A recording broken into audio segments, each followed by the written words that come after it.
Ang storyang ito ay pinamagatang College Buddy, Chapter 2, The Life After College, Episode 3, by Roy. Simulan na natin ang kwento.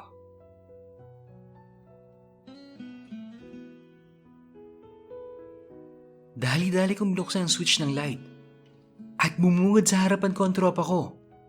Sina mama, tapos yung dalawang kapatid ko. At sabay-sabay sila na kumanta ng happy birthday. Nakatulala pa rin ako. Pero hindi ko pa rin makita si Dan. Nang biglang may kumanta sa likuran ko ng happy birthday. At may dalang birthday cake. Si Dan! Humarap siya sa akin. Sabay-sabing, "Happy birthday, Roy. Make a wish. Bago mo ihipan yung kandila." I closed my eyes and made the wish and blow the candle. At nagsipalakpakan ng lahat. Hindi ko po ina-expect to. Maraming salamat po sa inyong lahat.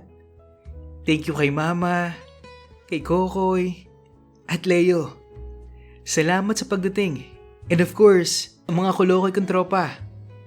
Mga tol, salamat talaga. Mahabang sabi ko. Birthday boy, hindi mangyayari kung hindi dahil kay Dan, no? Siya kaya nagplano ng lahat. Sigaw ni Jerome. Nilingon ko si Dan. Sabay sabing, "Thank you tol na may kasamang kindat." Ngumiti at niyakap niya ako. "Okay, eating time na!" Sigaw ni Bobby. "Yes, kainan na!" Sabi ng lahat. Nakapwesto na ang lahat sa mga upuan at lamesa nila. At magkatabi kami ni Dan. "Oh, wait muna guys. Prayer muna before meals tayo. To be led by Bimbo." Sigaw ni Chris. Pagkatapos magdasal, kanya-kanyang kuha ng pagkain ng lahat. Pagkatapos noon, nagpasya sila mama na maunan at matutulog kasi maaga pa sila uwi ng probinsya kinabukasan eh. At syempre, hindi makukumpleto ang birthday ko kung walang inuman. Inilabas na ang alak at nagsimula ng tumagay ang tropa. Ilang saglit pa, halos lasing na ang tropa. Puwera sa aming dalawa ni Dan. Kasi ganoon talaga kami eh. Alalay sa isa't isa pagdating sa inuman. Di kalaunan ay isa-isa na nagpaalam ang tropa. Hanggang sa kami na lang dalawa ni Dan ang naiwan. At gising na gising pa kami noon. "O ikaw Dan, hindi ka pa ba uuwi? Wala ka bang pasok bukas?" Tanong ko sa kanya na may halong pagtatampo. Napansin niya yun. At bigla niya akong niyakap. "Alam ko nagtatampo ka mahal kasi hindi ako nagparamdam sa'yo ng ilang araw. Sinadya ko kasi yun Roy. Kasi gusto kong isurprise kita sa birthday mo." Mahabang paliwanag ni Dan. Kunyari, hindi ako nagsasalita. Pero deep inside, sobra-sobrang tuwa at kilig ang nararamdaman ko sa mga oras na yun. "Mahal, sorry no." Wika ni Dan. Sabay hawak sa mga kamay ko.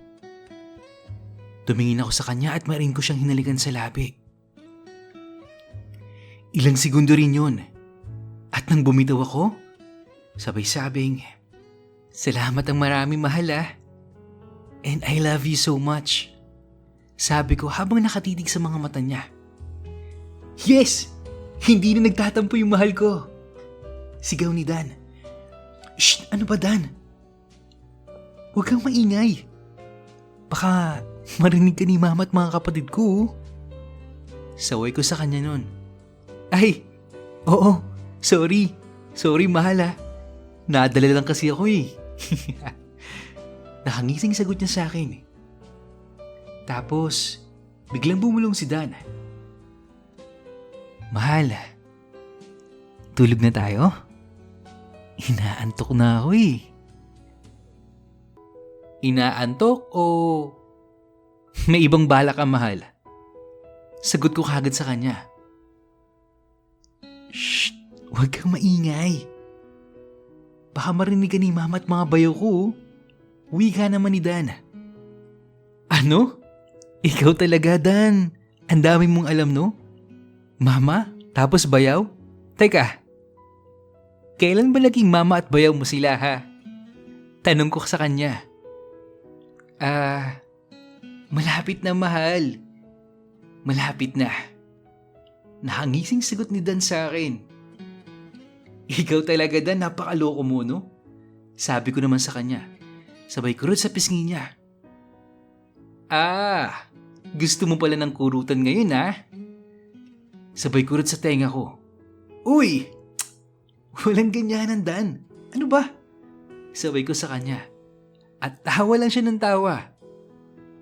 Mas lalo siya gumagwapo kasi namumula yung pisngi niya at yung mga labi niya. Hinalikan ko ulit si Dan para tumigil siya sa pangungurot niya. At effective naman. Kasi lumaban na siya sa akin ng halikan. At dahan-dahan naglakbay ang mga kamay namin sa mga katawan. At sinimulan na naming hubarin, isa-isa, yung mga damit, shorts, boxer, habang naghahalikan pa rin kami. Magkadikit na ngayon ang hubad naming mga katawan. At damang-dama namin ang init ng bawat katawan namin. Hinalikan namin ang isa't isa sa labi. At sabay-sabing, I love you, Roy. I love you more, Dan. That was a night to remember. Grabe. Weeks and months passed by. At isang araw pag uwi ko sa boarding house, Tita told me to call Kokoy immediately. Si Kokoy ay isa sa mga nakababata kong kapatid. Hello, Koy? Sabi ni Tita tumawag daw ako eh. Bakit? Anong balita? Sunod-sunod kong tanong sa kanya na nagsimula na naman akong kabahan. Hindi pa rin sumasagot si Kokoy. Hello, Koy? Ano ba? Bakit hindi ka magsalita? Medyo tumaas na yung boses ko. Kuya, ano kasi? Ano nga? Sabat ko kagad. Kuya, si Mama. Kuya, si Mama nasa ospital eh. Pautal-utal niyang sabi. Natigalgal ako ng 5 segundo. Hindi ko alam ang gagawin ko o kung tama ba yung narinig ko. Pinaulit ko kay Coco yun. Ano? Si Mama? Ulitin mo nga, Koy. Asan si Mama? Tanong ko na halos hindi ko na marinig ang boses ko sa lakas ng kabog ng dibdib ko. Kuya, nasa ospital si Mama. Dinala namin siya kaninang madaling araw kasi nahihilot sumusuka eh. Paliwanag ni Kokoy. Sinubukan kong maging kalmado para hindi mataranta yung mga kapatid ko. Okay, sige. Babalik ako dyan ngayon, ha? Huwag mong iiwanan si Mama, ha? Si Leo, nasaan? Tanong ko sa kanya. Katabi ko po. At nasa loob ng ER pa si Mama at inaasikaso ng mga doktor. Paliwanag ni Kokoy na halatang nagpipigil umiyak. Koy, huwag mong ipapakita kay Leo na umiyak ka, ha?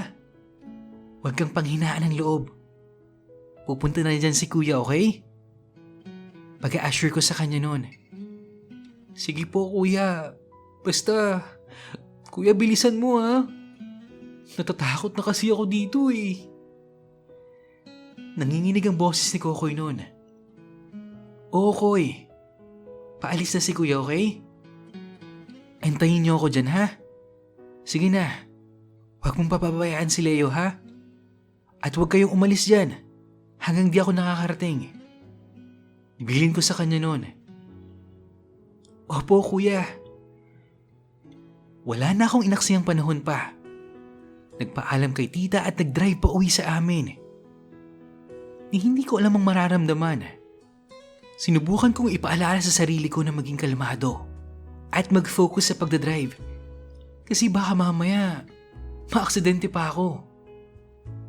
habang nagdadrive, nagdadasal naman ako.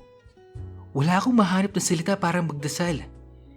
Kaya minabuti ko na lang mag-grocery sa pamamagitan ng aking isip.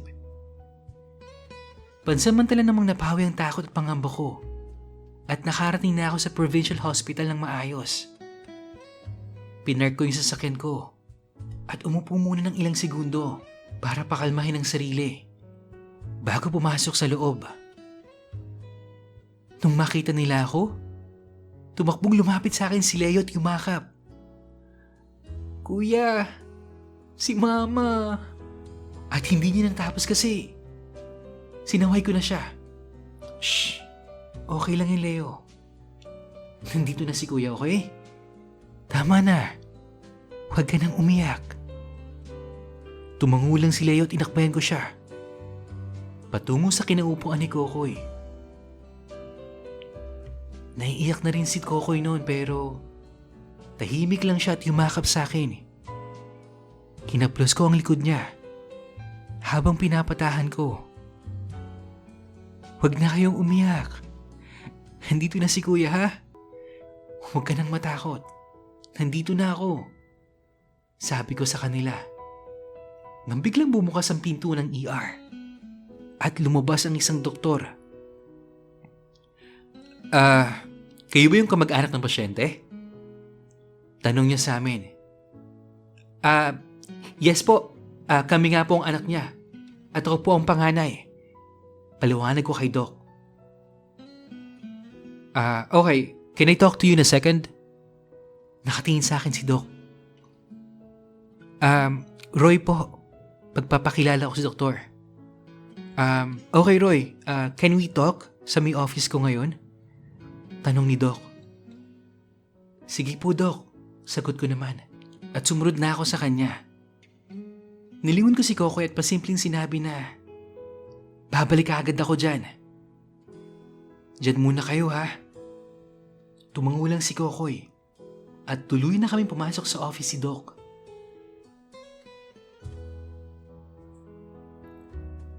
Okay guys, so birthday naman pala ni Roy, no? Ang sweet naman ng pa-surprise ng family niya at ni Dan. Mapapasana all ka na lang talaga, no? Tapos imagine niyo, no? Grabe na nga yung init sa Pilipinas. Tapos mas pinainit pa ng lovemaking scene nila Roy at Dan eh. At sana maging okay din yung mother ni Roy, no? Kasi mawalan ka nga lang ng isang magulang ang sakit na, di ba? How much more pa kaya kung dalawa, di ba? Abangan natin yan sa mga susunod na part pa guys. Hanggang dito pa lang kasi yung nasasend sa akin ni Roy eh.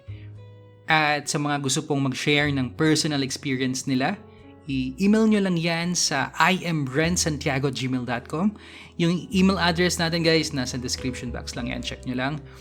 At sa mga hindi pa nakapag-subscribe, mag-subscribe na kayo guys. I-hit ang like button, mag-share, i-click ang notification bell para updated ka sa mga bagong stories natin. Syempre, don't skip the ads guys ha.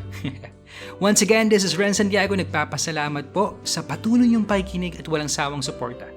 Yun lang at hanggang sa bali.